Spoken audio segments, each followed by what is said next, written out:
ಅತಿಥಿಗಳ ಮುಂದೆ ನಿಷ್ಠುರ ಪ್ರಶ್ನೆಗಳಿಟ್ಟು ನೇರ ಉತ್ತರ ಪಡೆಯುವ ಕಾರ್ಯಕ್ರಮ ಟಾರ್ಗೆಟ್. ನಮ್ಮ ಇವತ್ತಿನ ಟಾರ್ಗೆಟ್ ಎಐಸಿಸಿ ಪ್ರಧಾನ ಕಾರ್ಯದರ್ಶಿ BK ಹರಿಪ್ರಸಾದ್ ಅವರ ಕಾರ್ಯಕ್ರಮಕ್ಕೆ ಸ್ವಾಗತ. ಹರಿಪ್ರಸಾದ್ ಅವರೇ, ರಾಷ್ಟ್ರ ರಾಜಕಾರಣದಲ್ಲಿ ಅಂದರೆ ಕಾಂಗ್ರೆಸ್ ಪಕ್ಷದ ಜನರಲ್ ಸೆಕ್ರೆಟರಿಯಾಗಿ ತಾವು ಈ ಮಧ್ಯೆ ನೀಡ್ತಾ ಇರೋ ಹೇಳಿಕೆಗಳನ್ನು ನಾವು ಗಮನಿಸ್ತಾ ಇದ್ದೀವಿ. ಈ ರಾಷ್ಟ್ರದಲ್ಲಿ ಈಗ ಬಹು ಚರ್ಚಿತ ವಿಷಯ ಭ್ರಷ್ಟಾಚಾರ ಮತ್ತು ಕಪ್ಪು ಹಣ. ಇದಕ್ಕೆ ತಾವು ನೀಡ್ತಾ ಇರೋ ಹೇಳಿಕೆಗಳು, ಇದನ್ನು ತಾವು ಸಮರ್ಥಿಸ್ಕೊತೀರಾ? NDA ಸರ್ಕಾರ, ಅದರಲ್ಲೂ ಸಹ ಭಾರತೀಯ ಜನತಾ ಪಾರ್ಟಿಯ ನೇತೃತ್ವದ NDA ಸರ್ಕಾರದವರಿಗೆ ಯಾವುದೇ ರೀತಿಯ ನೈತಿಕ ಹಕ್ಕಿಲ್ಲ ಭ್ರಷ್ಟಾಚಾರದ ಬಗ್ಗೆ ಮಾತಾಡಲಿಕ್ಕೆ. ಕಪ್ಪು ಹಣದ ಕೊಪ್ಪರಿಗೆ, ಕಪ್ಪು ಹಣದ ಖಜಾನೆಯ ಮೇಲೆ ಮಾಲೀಕರಾಗಿರ್ತಕ್ಕಂಥವ್ರು, ಪಾಲ್ದಾರರಾಗಿರ್ತಕ್ಕಂಥವರು ಇದರ ಬಗ್ಗೆ ಮಾತಾಡದೇ ಇರೋದು ಉತ್ತಮ. ನೆನೆ ತಾನೇ ಅವರೊಂದು ಅಖಿಲ ಭಾರತ ಮಟ್ಟದಲ್ಲಿ ಒಂದು ಕಾರ್ಯಕ್ರಮವನ್ನು ಘೋಷಣೆ ಮಾಡಿದ್ರು. ಭ್ರಷ್ಟಾಚಾರದ ವಿರುದ್ಧ ನಾವು ರಾಷ್ಟ್ರವ್ಯಾಪಿ ಅಭಿಯಾನವನ್ನು ಮಾಡ್ತೀವಿ ಅಂತ ಹೇಳಿ. ಮಾಡಲಿ, ಕಾಂಗ್ರೆಸ್ ಪಕ್ಷಕ್ಕೆ ಏನು ಸಮಸ್ಯೆ? ತಪ್ಪೇನಿಲ್ಲ. ಮಾಡಿದವರು ಅನಂತಕುಮಾರ್ ಅವರು 13,000 ಕೋಟಿ ಹುಡ್ಕೋ ಹಗರಣದಲ್ಲಿ ಲೋನ್ ಪ್ರಕರಣ CVC ಎನ್ಕ್ವೈರಿ ಮಾಡಿ ಸುಪ್ರೀಂ ಕೋರ್ಟ್ಗೆ ವರದಿಯನ್ನು ಕೊಟ್ಟಿದೆ. ಅದರ ತೀರ್ಪು ಬರೋವರೆಗೂ ಇವರು ಭ್ರಷ್ಟಾಚಾರದ ಬಗ್ಗೆ ಮಾತಾಡದೇ ಇರೋದು ಉತ್ತಮ. ರೈಟ್. ತಾವು BJPಯ ಬಗ್ಗೆ ಬೊಟ್ಟು ಮಾಡ್ತಾ ಇದ್ದೀರಿ. ಕಾಂಗ್ರೆಸ್ ಭ್ರಷ್ಟಾಚಾರ ಪ್ರಕರಣಗಳಿಲ್ವಾ? UPA ಸರ್ಕಾರ ಬಂದ ಮೇಲೆ ಸಾಲು ಜನ ಸುಪ್ರೀಂ ಕೋರ್ಟ್ ಮಾನಿಟರಿಂಗ್ ಮಾಡಿದ ಮೇಲೆ ಜೈಲಿಗೆ ಹೋಗೋದಕ್ಕೆ ಆರಂಭ ಮಾಡಿದರು. ಹಾಗಾದರೆ ಕಾಂಗ್ರೆಸ್ ಪಕ್ಷ ನಾವು ಸಾಚಾ ಅಂತ ಹೇಳ್ಕೊಳುತ್ತಾ? ಈಗ ಸುಪ್ರೀಂ ಕೋರ್ಟು 2G ಹಗರಣದಲ್ಲಿ ಕೆಲವು ಡೈರೆಕ್ಷನ್ಸ್ಗಳು ಕೊಟ್ಟು ಅದರ ಮೇಲೆ ಕ್ರಮ ತೆಗೆದುಕೊಂಡ್ರು. ಅದಕ್ಕಿಂತ ಮೊದಲು ನಟ್ವರ್ ಸಿಂಗ್ ಅವರು ಹಿರಿಯ ಕಾಂಗ್ರೆಸ್ ಪಕ್ಷದ ನಾಯಕರಿದ್ದರು. ಫುಡ್ ಫಾರ್ ಆಯಿಲ್ ಸ್ಕೀಮಲ್ಲಿ ಅದೇನೋ ನಡೆದಿದೆ ಅವ್ಯವಹಾರ ಅಂದಾಗ ಅವರನ್ನು ಮನೆಗೆ ಕಳಿಸಿದರು. ತದನಂತರ ಯಾವುದೇ ಕೋರ್ಟ್ ಸಹ ಮಹಾರಾಷ್ಟ್ರ ಮುಖ್ಯಮಂತ್ರಿ ಅಶೋಕ್ ಚವಾಣ್ ಅವರ ಮೇಲೆ ಯಾವುದೇ ಕೋರ್ಟ್ನವರು ನಿರ್ದೇಶನ ನೀಡಿರಲಿಲ್ಲ. ಅವರ ಮೇಲೆ ಸಣ್ಣ ಆಪಾದನೆ ಬಂದಾಗಲೂ ಸಹ ಯಾವುದೋ ಒಂದು ಸೊಸೈಟಿ ಸದಸ್ಯರಾಗಿದ್ದರು ಅಂತ ಹೇಳಿ ಮಾತ್ರಕ್ಕೆ ಅವರನ್ನು ಮುಖ್ಯಮಂತ್ರಿಯಿಂದ ಪದಚ್ಯುತಿಗೊಳಿಸಿದರು. ತದನಂತರ ಕಾಮನ್ವೆಲ್ತ್ ಗೇಮ್ ಇರ್ಬೋದು ಅಥವಾ 2G ಸ್ಕ್ಯಾಮ್ ಇರ್ಬೋದು, ಅವರ ಮೇಲೆ ಕ್ರಮಗಳು ತೆಗೆದುಕೊಂಡು ಜೈಲು ಕಳಿಸಿದ್ದಾರೆ. ಭಾರತೀಯ ಜನತಾ ಪಾರ್ಟಿಯವರು ಒಂದೇ ಒಂದು ಉದಾಹರಣೆ ಕೊಡಲಿ, ಅವರು ಭ್ರಷ್ಟಾಚಾರದ ವಿರುದ್ಧ ಕ್ರಮವನ್ನು ತೆಗೆದುಕೊಂಡಿದ್ದೀವಿ ಅಂತೇಳಿ. ಕಲ್ಮಾಡಿ ವಿಚಾರ, ಅಶೋಕ್ ಚವಾಣ್ ವಿಚಾರ ಪ್ರಸ್ತಾಪ ಆಗುತ್ತೆ, ರಾಜಾ ವಿಚಾರ ಪ್ರಸ್ತಾಪ ಆಗುತ್ತೆ. ಈ ದೇಶದಲ್ಲಿ BK ಹರಿಪ್ರಸಾದ್ ಅವರು ತಾವು ಗಮನಿಸಿದ ಹಾಗೆ ಭ್ರಷ್ಟಾಚಾರದ ವಿರುದ್ಧ ಮಧ್ಯಮ ಮತ್ತು ಮಧ್ಯಮ ವರ್ಗಕ್ಕೆ ಎಷ್ಟು ದೊಡ್ಡ ಆಕ್ರೋಶ ಇದೆ ಅನ್ನೋದು ವ್ಯಕ್ತ ಆಗಿದೆ. ಅಣ್ಣಾ ಹಜಾರೆಯವರು ಜಂತರ್ ಮಂತರ್ಲ್ಲಿ ಕೂತ್ಕೊಂಡ ತಕ್ಷಣ ಈ ದೇಶದ ಜನ ಹೇಗೆ ಸ್ಪಂದಿಸಿದ್ರು ಅನ್ನೋದು ಕೂಡ ತಮಗೆ ಗೊತ್ತಾಗಿದೆ. ಅದರ ನಂತರ ಕಾಂಗ್ರೆಸ್ ಪಕ್ಷ ಅನಿವಾರ್ಯತೆಗೆ ಸಲ್ಲಿಸಿಕೊಂಡು ಈ ಎಲ್ಲ ನಿರ್ಧಾರಗಳನ್ನು ಕೈಗೊಳ್ಳಬೇಕಾಯಿತು. ತಾವು ಪಟ್ಟಿ ಮಾಡಿದಿರಿ. ಇದನ್ನು ಹೊರತುಪಡಿಸಿ ಕಾಂಗ್ರೆಸ್ ಪಕ್ಷ ಈಗ ತನ್ನ ಮುಖವನ್ನು ತಾನು ಉಳಿಸ್ಕೊಳ್ಳೋದಕ್ಕೆ ಈ ರೀತಿ ಹೋರಾಟಗಾರರ ವಿರುದ್ಧ ಹೇಳಿಕೆಗಳನ್ನು ನೀಡ್ತಾ ಇದೆ. ನೋಡಿ, ಅಣ್ಣಾ ಹಜಾರೆಯವರು ಸಿವಿಲ್ ಸೊಸೈಟಿ ಹೆಸರಿನಲ್ಲಿ ಬಂದು ಜಂತರ್ ಮಂತರ್ನಲ್ಲಿ ಅವರ ಸತ್ಯಾಗ್ರಹವನ್ನು ಮಾಡಲಿಕ್ಕೆ ಶುರು ಮಾಡಿದರು. ಸಿವಿಲ್ ಸೊಸೈಟಿಯವರು ಬಂದಾಗ ಅದು ಎಷ್ಟರ ಮಟ್ಟಿಗೆ ಜನ ಬೆಂಬಲ ಕೊಟ್ಟರು ಬಿಟ್ಟರು ಅನ್ನೋದನ್ನು ಮಾಧ್ಯಮದವ್ರು ಹೇಳಬೇಕೇ ವಿನಃ. ಆದರೆ ಅವರೇ ಸಹ ಹೇಳಿದರು, ನಾನು ಬಾರಾಮತಿಯಲ್ಲಿ ನಾನು ಚುನಾವಣೆ ನಿಂತರೆ ನನಗೆ ಗೆಲ್ಲಕ್ಕಾಗೋದಿಲ್ಲ ಅಂಥೇಳಿ.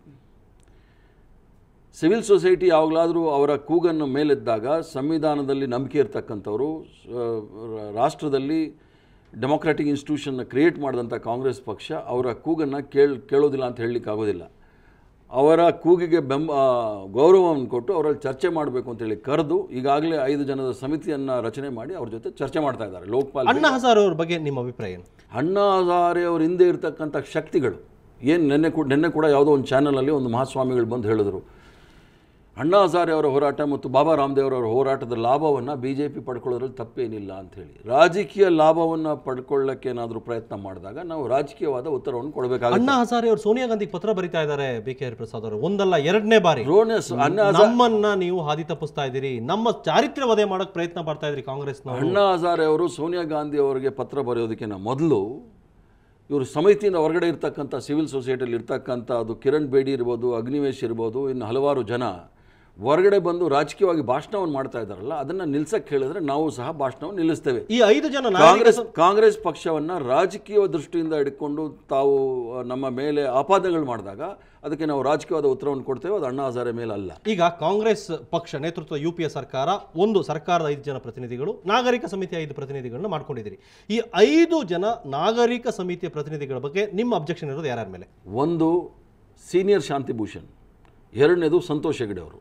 ಇವ್ರ ಬಗ್ಗೆ ನಮಗೆ ಸೀರಿಯಸ್ ರಿಸರ್ವೇಷನ್ಸ್. ಇನ್ನು ಉಳಿದ ಅರವಿಂದ್ ಕೇಜ್ರಿವಾಲ್ ಮತ್ತೆ ಅಣ್ಣಾ ಹಜಾರೆ ಇವ್ರ ಬಗ್ಗೆ? ಅರವಿಂದ್ ಕೇಜ್ರಿವಾಲ್ದು ಇನ್ನೂ ಅವ್ರದ್ದು ಮನಸ್ಸಲ್ಲಿ ಏನಿದೆ ಅನ್ನೋದು ಇನ್ನೂ ಗೊತ್ತಾಗ್ತಾ ಇಲ್ಲ. ಅವರು ರಾಜಕೀಯ ಪ್ರೇರಿತವಾದಂಥ ಹೇಳಿಕೆಗಳನ್ನು ಕೊಡ್ತಾ ಇದ್ದಾರಾ ಅಥವಾ ನಿಜವಾಗ್ಲೂ ಭ್ರಷ್ಟಾಚಾರದ ಬಗ್ಗೆ ಅವ್ರಿಗೆ ಕಳಕಳಿ ಬಂದೆ ತಪ್ಪೇನಿಲ್ಲ.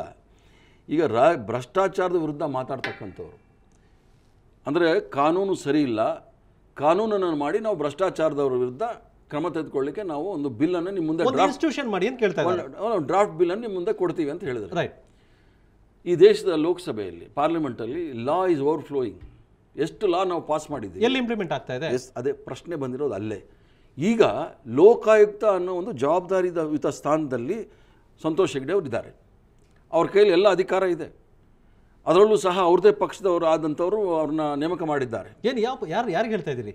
ಸಂತೋಷ್ ಹೆಗ್ಡೆ ಅವರು. ಸಂತೋಷ್ ಹೆಗ್ಡೆ ಅವರಿಗೆ ಪಕ್ಷದವರು, ಯಾಕಂದರೆ ಅವರು ಅದ್ವಾನಿ ಅವ್ರನ್ನ ಅವರ ಪಿತಾ ಸಮಾನರು ಅಂತ ಹೇಳಿದ್ದಾರೆ. ಅದು ವೈಯಕ್ತಿಕವಾಗಿ ಹೇಳಿದ್ದಾರೆ. ಅದ್ವಾನಿ ಅವರು ರಾಜಕೀಯ ಪಕ್ಷದ ಒಂದು ನಾಯಕರು. ಅವರು ಲೋಕಾಯುಕ್ತರು ಜವಾಬ್ದಾರಿಯುತ ಸ್ಥಾನದಲ್ಲಿ ಇದ್ಕೊಂಡು ಕರ್ನಾಟಕ ರಾಜ್ಯದಲ್ಲಿ ಯಾವತ್ತು ಭಾರತೀಯ ಜನತಾ ಪಾರ್ಟಿ ಅಧಿಕಾರಕ್ಕೆ ಬಂತು ಅದು ಇವತ್ತಿನವರೆಗೂ ಸಹ ಸಂಪೂರ್ಣ ಭ್ರಷ್ಟಾಚಾರದಲ್ಲಿ ಮುಳುಗಿದೆ.